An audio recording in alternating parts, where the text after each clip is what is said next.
നമുക്കിന്നേ കുറച്ച് fresh flowers വെച്ചിട്ട് ഒരു ബ്രൈഡൽ ബൊക്കെ ഉണ്ടാക്കിയാലോ? ഞാൻ ഇതുവരെയായിട്ടും ബ്രൈഡൽ ബൊക്കെ ഫ്രഷ് പൂക്കൾ വെച്ച് ഉണ്ടാക്കിയിട്ടില്ല. ആദ്യമായിട്ടാണ് ഉണ്ടാക്കാൻ പോകുന്നത്. അതപ്പോൾ എങ്ങനെയാണ് ഉണ്ടാക്കുന്നതെന്ന് നമുക്കൊന്ന് കണ്ടു നോക്കിയാലോ? പൂക്കളുടെ കളർ ഞാനല്ല കേട്ടോ ചൂസ് ചെയ്തത്. കസ്റ്റമർ പറഞ്ഞ കളറിനാണ് ഞാൻ പൂക്കൾ സെലക്ട് ചെയ്തേക്കുന്നത്.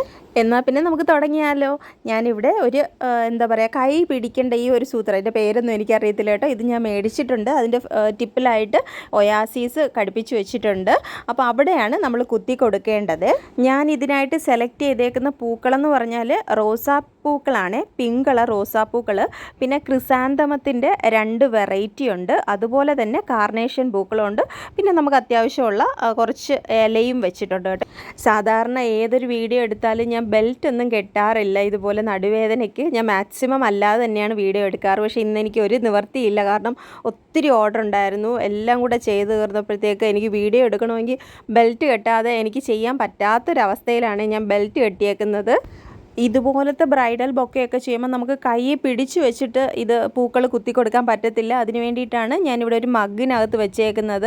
പക്ഷേ നമുക്ക് കുറച്ച് പൂക്കൾ കുത്തി കൊടുക്കുമ്പോഴത്തേക്ക് ഇതിൻ്റെ ഫ്രണ്ടിലോട്ട് ഭാരം കൂടിയിട്ട് അത് മറിഞ്ഞു വീഴാൻ ചാൻസ് ഉണ്ട്. എനിക്ക് അങ്ങനെ ഒന്ന് മറിഞ്ഞു വീണായിരുന്നു കേട്ടോ. അങ്ങനെ മറിഞ്ഞു വീണിട്ട് ആദ്യം വെച്ച റോസാപ്പൂക്കളൊക്കെ ഇളകിപ്പോയി. ഞാൻ പിന്നെ അവസാനം ഒന്നുകൂടെ അത് സെറ്റ് ചെയ്യുമായിരുന്നേ. അപ്പം എന്തെങ്കിലും നല്ലപോലെ വെയിറ്റ് അതിനകത്ത് മഗ്ഗിനകത്തൊക്കെ വെച്ചിട്ട് വേണം നമ്മൾ ഇതുപോലെ വെച്ച് കൊടുത്ത് സെറ്റ് ചെയ്യാനായിട്ട്. പിന്നെ നല്ല ടെൻഷനോടുകൂടിയാണ് കേട്ടോ ഞാൻ ഈ ബ്രൈഡൽ ബൊക്കെ ചെയ്യുന്ന. കാരണം ഞാൻ ഓൾറെഡി പറഞ്ഞല്ലോ, ഞാൻ ആദ്യമായിട്ടാണ് ഇങ്ങനെ ഒരെണ്ണം ചെയ്യുന്നതെന്ന്. അതുമല്ല, ഇതെന്ന് പറഞ്ഞാൽ ഒരു കല്യാണത്തിന് ഏറ്റവും ഇമ്പോർട്ടൻ്റ് ആയിട്ടുള്ള ഒരു സാധനം, ഒരുപാട് പേര് ശ്രദ്ധിക്കുന്നതും വീഡിയോയിലും ഫോട്ടോസിലും ഒക്കെ ഇമ്പോർട്ടൻ്റ് ആയിട്ടുള്ള ഒരു ഘടകമല്ലേ നമ്മുടെ ബ്രൈഡൽ ബൊക്കെ എന്ന് പറയുന്നത്. ബാക്കി ബൊക്കെയൊക്കെ ആണെങ്കിൽ കൂടെ നമ്മൾ അല്ലാതെ ജസ്റ്റ് ഒന്ന് കൊടുക്കുന്നു, മേടിക്കുന്നു, അത്രയൊക്കെയല്ലേ ഉള്ളൂ. മാല, ഹാരം എല്ലാം അങ്ങനെ. പക്ഷേ ബ്രൈഡൽ ബൊക്കെ ഫസ്റ്റ് തൊട്ട് ലാസ്റ്റ് വരെ ബ്രൈഡ് ഇങ്ങനെ കൈ പിടിച്ചേക്കുന്നതല്ലേ. അപ്പോൾ അതിൻ്റേതായ ടെൻഷൻ എനിക്കാണ് ഉള്ളത്. എങ്ങനെ റെഡി ആവുമോ, സെറ്റ് ആവുമോ, ഷേപ്പ് ശരിയാവുമോ എന്നൊക്കെ പറഞ്ഞ് നല്ല ടെൻഷൻ അടിച്ചാണ് പ്രാർത്ഥിച്ചാൽ ശരിക്കും പറഞ്ഞാൽ ഞാൻ ഓരോന്നും ചെയ്യുന്നത്. കാരണം ഓർഡർ തന്നവർക്ക് ഇഷ്ടപ്പെടാതെ പോകരുതല്ലോ. അവർക്ക് ഇഷ്ടപ്പെടണം, പിന്നെ കാണുന്നവർക്ക് ഇഷ്ടപ്പെടണം. അപ്പം അവരെന്നെ ട്രസ്റ്റ് ചെയ്ത് എനിക്കൊരു ഓർഡർ തരുമ്പോൾ അത് എൻ്റെ മാക്സിമത്തിൽ എനിക്ക് ചെയ്ത് കൊടുക്കാൻ പറ്റണം. അപ്പോൾ അത്രയും ടെൻഷൻ എടുത്ത് റിസ്ക് എടുത്തിട്ടാണ് കേട്ടോ ഞാൻ ഈ വർക്ക് ചെയ്യുന്നത്. പക്ഷേ എന്തായാലും ഞാൻ എടുത്ത റിസ്ക് എനിക്ക് അവസാനം ഒത്തിരി ഇഷ്ടപ്പെട്ടിട്ടുണ്ട്. കാരണം നല്ല ഭംഗിയായിട്ട്, നല്ല ക്യൂട്ടായിട്ട് എൻ്റെ ഈ ബൊക്കെ റെഡിയായി വന്നിട്ടുണ്ട്. അതുകൂടാതെ ബ്രൈഡിനും അവരുടെ ഫാമിലിക്ക് എല്ലാവർക്കും തന്നെ ബൊക്കെ ഇഷ്ടപ്പെടുകയും ചെയ്തു. അതും കൂടെ കേട്ടപ്പോൾ എനിക്ക് പിന്നെ ഞാൻ തറയിലൊന്നും അല്ല കേട്ടോ ശരിക്കും പറഞ്ഞാൽ.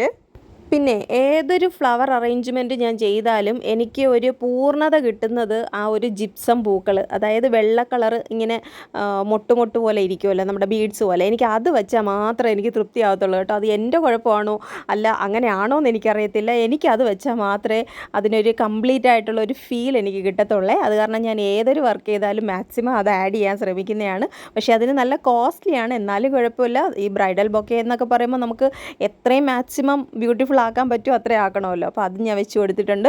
കുറച്ച് ഇലകളും ഒക്കെ ബാക്കിലായിട്ട് വെച്ച് കൊടുത്തിട്ടുണ്ട്. നമ്മുടെ ഗ്യാപ്പ് കാണാൻ പാടില്ല. അങ്ങനെ എൻ്റെ ഒരു ആദ്യത്തെ ട്രയലാണ് ഇത്. അപ്പോൾ എൻ്റെ വീഡിയോ തന്നെ ഇത്രയും നേരം കണ്ടിരുന്നവർ തീർച്ചയായിട്ടും ഒരു കമൻറ്റ് പറഞ്ഞിട്ടേ പോകാവൂ. ഏത് ഇഷ്ടപ്പെട്ടോ അല്ല വേറെ കളേഴ്സാണോ എന്തോ നിങ്ങളുടെ അഭിപ്രായം എന്ന് പറഞ്ഞാൽ അതൊന്ന് പറഞ്ഞേക്കണേ പ്ലീസ്.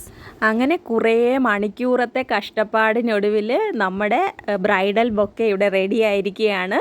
ഞാൻ ഇത് കൊണ്ടു കൊടുക്കാൻ പോവുകയാണ് കേട്ടോ. ഞാൻ റെഡി ആയിട്ടുണ്ട്. അപ്പോൾ തീർച്ചയായിട്ടും നിങ്ങൾ നിങ്ങളുടെ അഭിപ്രായം എന്നെ അറിയിക്കുക. ഇഷ്ടപ്പെട്ടാലും ഇഷ്ടപ്പെട്ടില്ലേലും ഒക്കെ ഒന്ന് കമൻറ്റ് ചെയ്തേക്കണേ. എന്നാൽ പിന്നെ മറ്റൊരു വീഡിയോയിൽ വീണ്ടും കാണാമെന്ന് പ്രതീക്ഷിക്കുന്നു. അതുവരെ എല്ലാവർക്കും നന്ദി. Thanks for watching. എൻ്റെ ബ്രൈഡിനൂടെ ഒന്ന് കണ്ടിട്ട് പോണേ. താങ്ക്